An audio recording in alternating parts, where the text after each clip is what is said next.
Hey everyone, this time we're going to be looking at the Nintendo Player's Guide for the Game Boy.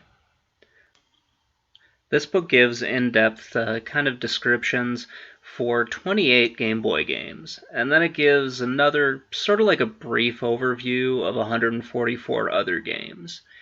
It's not perfect. I wish that there were more kind of in-depth sort of reviews, but this is a longer book as it is, so kind of getting this much content into it is pretty impressive just on its own. Most of the games that are covered in here are going to be action games, but it also includes puzzle games, adventure games, role-playing games, and also sports games. For a handheld console, I didn't really expect as much from the RPGs as you really get.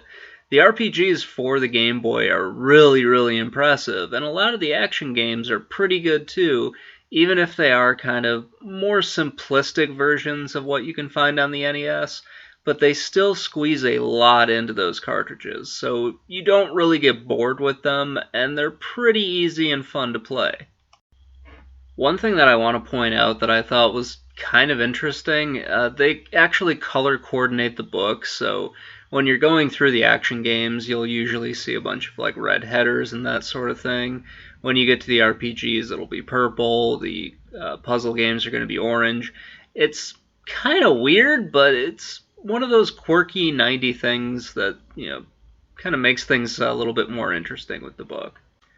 I do want to point out that this book is really just an extension of what you would find in like Nintendo Power, but it's specifically for the Game Boy, so kind of think about this as a very specific Nintendo Power issue. Nintendo made several of these books in the 90s. We looked at one with the Nintendo Game Atlas, which I have issues with, but at least it's kind of cool to flip through. This one's a little bit more practical as it gives you actual playthroughs and guides for playing the different games.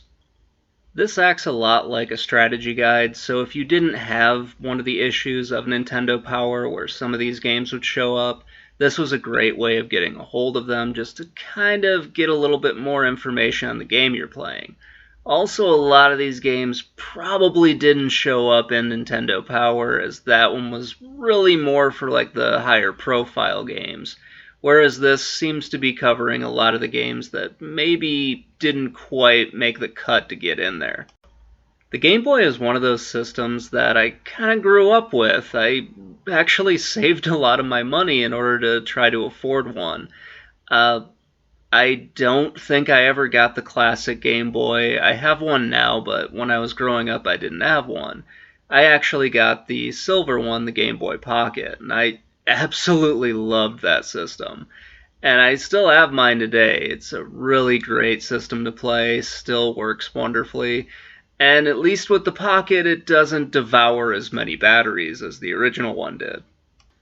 For me, the library of the Game Boy is kind of largely unknown. I didn't have a whole lot of games for it, so having this thing and being able to see a bunch of the games that I've never really heard of before or had a chance to play is really interesting. There are a bunch of really good titles for the Game Boy, and this is one of those systems that really should be talked about a lot more. But for whatever reason, most people just kind of focus on consoles. Anyway, guys, that's going to wrap it up. I hope you enjoyed this little episode, and have a great day, everyone.